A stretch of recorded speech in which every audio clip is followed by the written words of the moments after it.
An ad attacking one candidate for the Wisconsin Assembly relies on big money to push some misleading and false claims. Amy Reed has this News 3 Now reality check.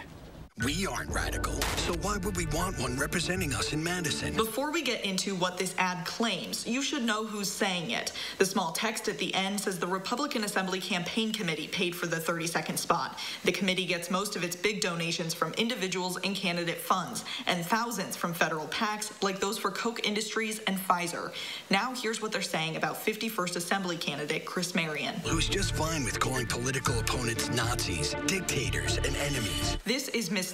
The idea behind this comes from Marion's tweets. We could not find one where she called someone a Nazi. In 2017, she said, "This guy would make a great dictator," when quote tweeting an article about lawmakers not releasing sexual harassment investigation records, although it wasn't clear who this guy was. Earlier this year, she tweeted that she donated to the Democratic congressional candidate in northern Wisconsin, saying Tom Tiffany has been one of the worst enemies of Wisconsin lakes and streams. Marion supports eliminating levy limits, causing property taxes to skyrocket. This is misleading. Marion doesn't directly say this on her site, but she hints that she does, encouraging local control over revenue options. Right now, the state limits municipalities on how much they can tax your property. Eliminating that would allow your local government to raise that tax, though skyrocket is misleading, as we don't know how each town, village, or city would respond, and it would be their call. And Marion backs the radical Green New Deal. This is mostly false. The source for this is Twitter, though Marion never says she supports the Green New Deal.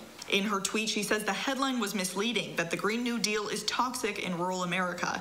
The article says the National Farmers Union, of which Marion is a member, said the Green New Deal doesn't recognize the essential contribution of rural America. The NFU supports no less than 30 individual positions that align with the values of the Green New Deal. Marion's platform says she wants to support incentives for renewable energy at farms, businesses, and homes in order to cut down on costs associated with importing fossil fuels. For this News 3 Now reality check, I'm Amy Reed. For more sources on this reality check and to see how honest other political ads are, head to our website, channel3000.com.